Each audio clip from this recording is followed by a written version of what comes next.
The first time I saw her was in the kind of light that makes everything look quieter than it really is. Late afternoon, the cafe half empty, sun hitting the glass just enough to turn dust into shimmer. She was sitting by the window, a paperback folded against her palm, coffee untouched. The kind of stillness that made you wonder if she was waiting for someone or simply done waiting altogether. I knew her, or at least I thought I did. She was my friend's mom. I'd seen her once or twice before, during college breaks, in doorways or kitchens filled with the sound of other people talking. But now she looked different. Lighter somehow. Or lonelier. I was there killing time, pretending to study, refreshing my messages too often.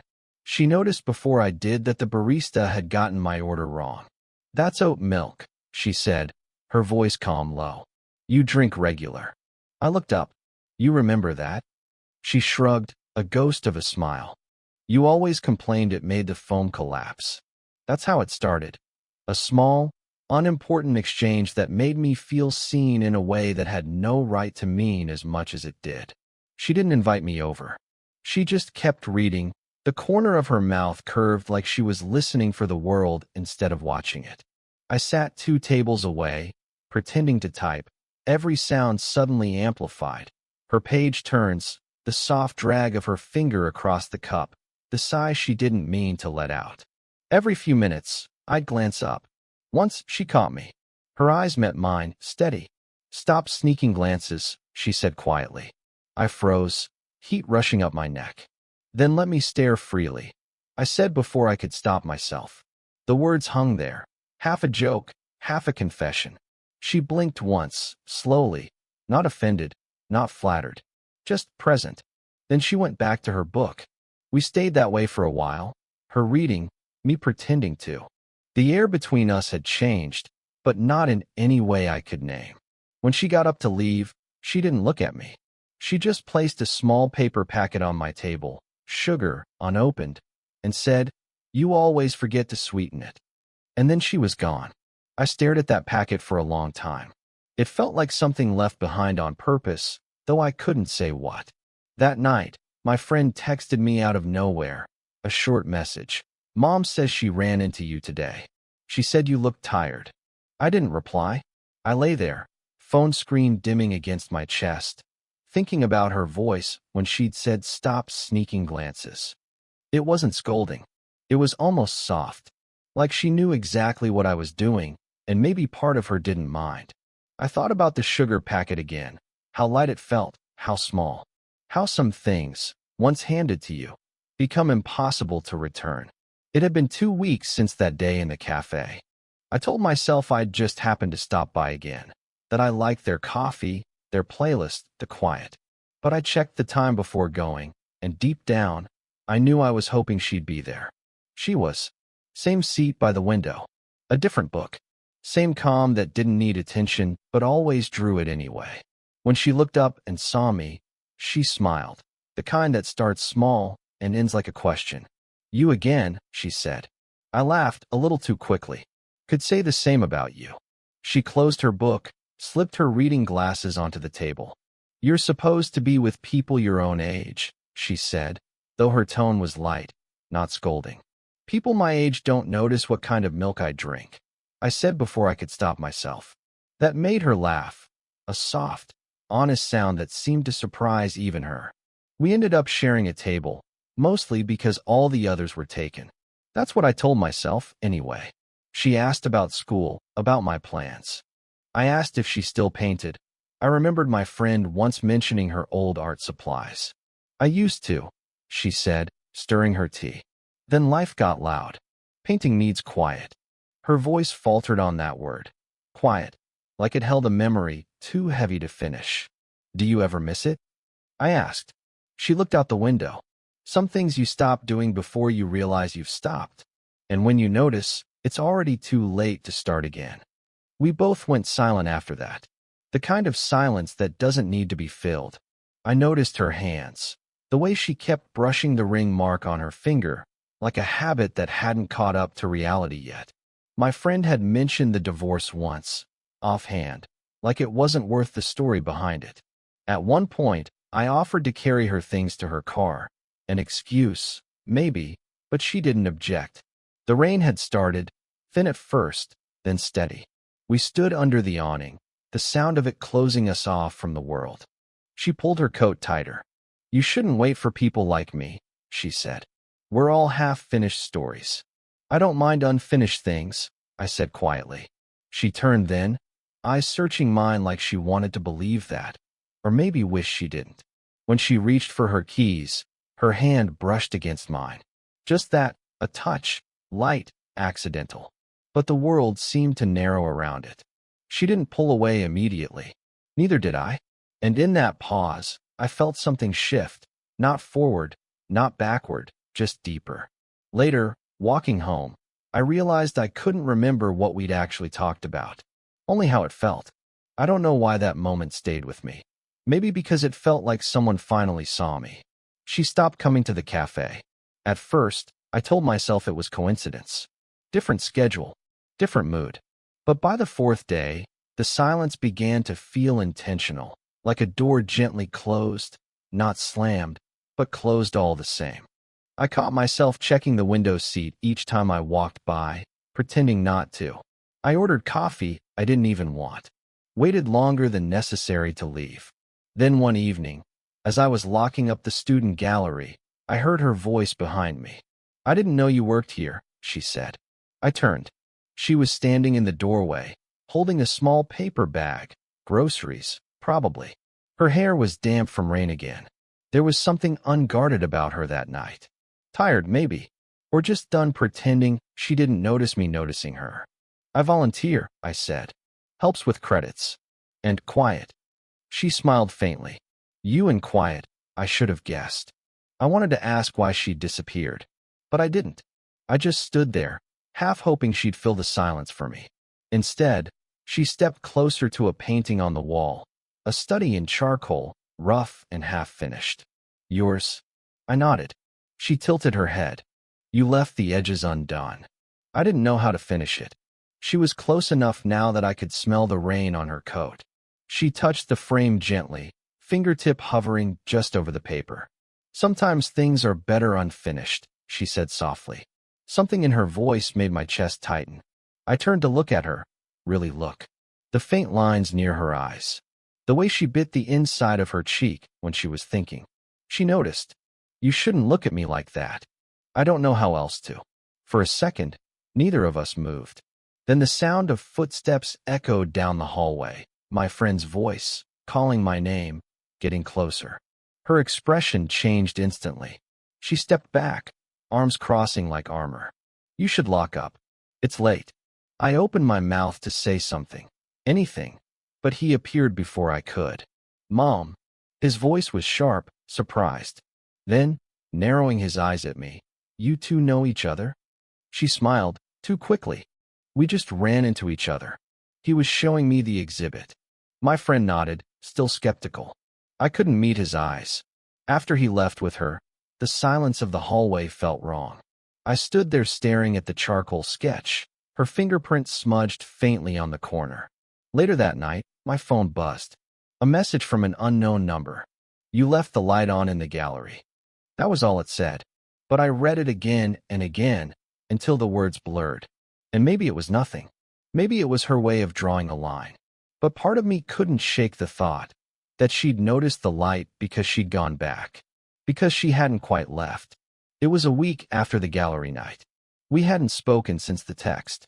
Then she asked if I could help carry something heavy from her car. "Just a few boxes," she'd said. Simple. Ordinary. I told myself it didn't mean anything. But the way she avoided my eyes when she handed me the address said otherwise. Her house was smaller than I remembered. The garden had gone wild, vines climbing the gate like they'd decided to take over. When she opened the door, she looked surprised I'd actually come. Or maybe relieved. "Sorry," she said, stepping aside. "Didn't think you'd," I said I would. We moved boxes together, mostly in silence. She kept apologizing for the mess, for the old books, the unframed pictures, the way the floor creaked. I kept telling her it was fine. At one point, she tried to lift a box herself. I reached for it at the same time. Our hands brushed, again that light, Meaningless contact that didn't feel meaningless at all. She froze. You shouldn't keep doing that. Doing what? Acting like this is okay. Her tone wasn't sharp, but it hurt anyway. I set the box down. You think I don't know it's not? For a moment, she didn't say anything, just rubbed her wrist like it ached. I shouldn't have texted you, she said finally, or asked you here. It's not fair. To who? I asked. To you? To me? Her eyes flicked up, and I saw it. The guilt, the pull, the fear of wanting something she shouldn't. You're a good kid, she said softly. And that's exactly the problem. I almost laughed. I'm not a kid. She sighed, shaking her head. You are to me. Something in me snapped then, quietly, but enough to shift the air. Then stop looking at me like that. Her breath caught. Like what? Like you're trying not to. The room went still. The clock on her wall ticked once, twice. She sat down on the edge of the couch, eyes on the window. You remind me of something I used to want, she said, almost to herself. Before I learned what wanting costs. I sat across from her, not touching, not daring to. You make it sound like wanting is a crime. She looked at me then, really looked, and there was something raw in her expression, stripped of every careful thing she usually hid behind. It is, she said quietly, when you're old enough to know better. We sat there, rain starting again outside, faint against the glass. The room smelled like dust and coffee. She reached for the sugar packet on the table, the same kind she'd left me weeks ago, and turned it over between her fingers. You kept it? She asked. I nodded. Didn't know how to throw it away. A long pause. Her hand stilled. You should learn how, she whispered. I wanted to ask why. I wanted to tell her I couldn't. But the words wouldn't come. The silence stretched, one breath too long, one look too close. And then she stood up, breaking it first. You should go, she said, though her voice didn't sound sure. I hesitated at the door. If I do, will this stop? She didn't answer, just stared at me, like she wanted to, but couldn't. She stopped answering my texts. Not all at once, just slower each time, replies trimmed down to polite fragments. Busy lately. Taking a break. Don't wait up. After a few days, even those stopped coming. I tried to take the hint. I told myself she needed space, that I'd crossed a line, that silence was her way of pulling it back. But then I saw her again, by accident, outside the grocery store on a Saturday morning. She was with someone. A man, maybe mid-50s, with the kind of careful posture that comes from being watched. They weren't holding hands, but they didn't need to. Their rhythm gave it away. The way she tilted her head when he spoke, how he carried her bag without asking. She saw me before I could look away. A flicker, half surprise, half guilt, crossed her face. Then she smiled. Polite. Controlled. Hi, she said, like we were neighbors, not whatever it was we'd been trying to be. I nodded, voice gone somewhere else. Hey. The man turned toward me, curious. She introduced us. This is Mark, then hesitated before adding, an old friend of my son's. That line stung more than I expected, not because it was untrue, but because it was easier. I mumbled something about being late and left before the silence became unbearable. That night, I opened my phone a dozen times, typed, erased, retyped. You didn't say you were seeing someone. Was he there before me? Or after? None of it sounded right. None of it felt like something she'd want to read. So I didn't send anything. Days turned into a week. The cafe lost its pull. Even the rain felt quieter now.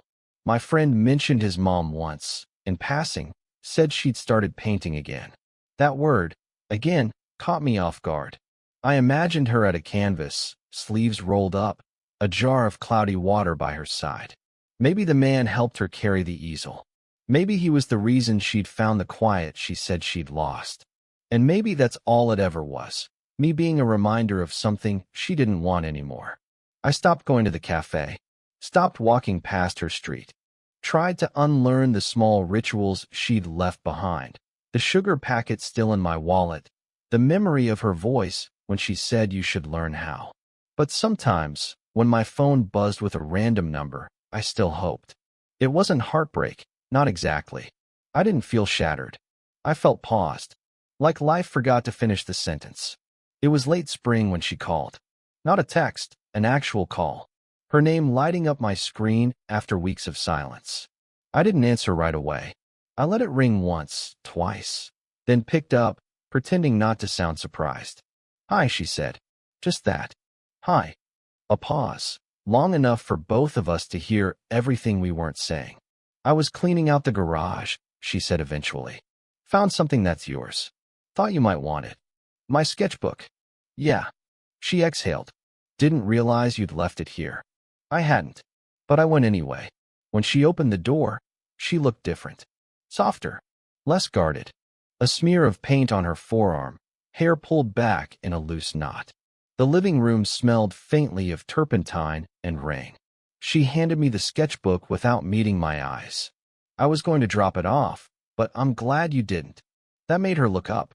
We stood there for a moment, the air filled with quiet tension, not sharp anymore, just tired. "Familiar."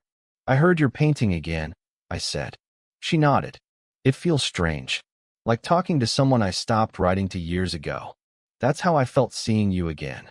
That line made her smile, small, real. She sat down at the kitchen table, motioned for me to do the same. There were unfinished canvases stacked by the wall, brushes soaking in cloudy water. "I owe you an apology," she said after a while. "For disappearing. You don't owe me anything." "I do." She looked at me then. Really looked. No deflection, no polite smile. "You were kind to me when I was trying to remember who I was. And I used that kindness like it didn't cost you anything." I didn't know what to say. The sound of the clock filled the space between us. "I wasn't trying to fix you," I said finally. "I just liked being near you." She blinked, a tear catching the edge of her lashes before she wiped it away quickly, almost embarrassed. "You shouldn't say things like that." "Why not?" "Because it makes it harder to let you walk away." That silence again. Heavy, patient, waiting to see who would move first. Then she reached across the table, resting her hand near mine. Not touching, just close enough for warmth to cross the distance. "I'm not the right ending for you," she said quietly. "But I'm glad I was part of the middle." I stared at her hand, wanting to close the gap, but knowing not to. Instead, I nodded. "Then I'll take the middle." She smiled. Not sad, not hopeful, just honest. "Okay," she whispered. And that was it. No grand gesture. No goodbye.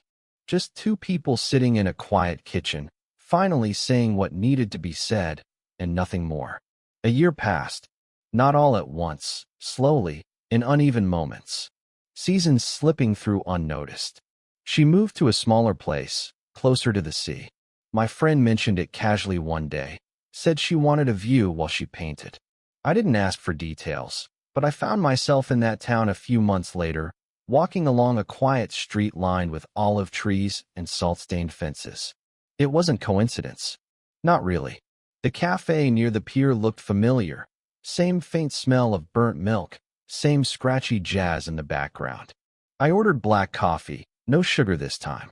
The habit had changed, but the memory hadn't. When I turned, she was there. At the window seat again, sketchbook open, head tilted slightly like she was measuring the light. She looked up and smiled, the kind that starts before it reaches the mouth, already alive in the eyes. "I thought you stopped drinking this," she said, nodding at my cup. I did. "Old habits," I said. "Old people, too," she added lightly, and we both laughed. Not like before, not awkward, just easy. We talked about small things. Her garden, my work, how the rain here came later in the day. I noticed the faint paint stain on her thumb, and she noticed me noticing.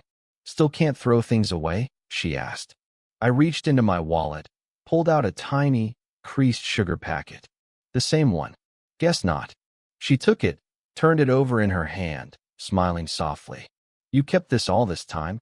It felt like something unfinished. Her eyes softened. "And now?" I shrugged. "Maybe it's just something that stayed." Outside, the tide came in slow. A gull cried somewhere above the pier. She sipped her tea. 2 sugars, no milk. Same as always. We didn't talk about the past. We didn't need to. It was still there, but quieter now, folded into the space between words. When she stood to leave, she touched my shoulder lightly. I walked the beach around sunset, she said. If you ever find yourself around then.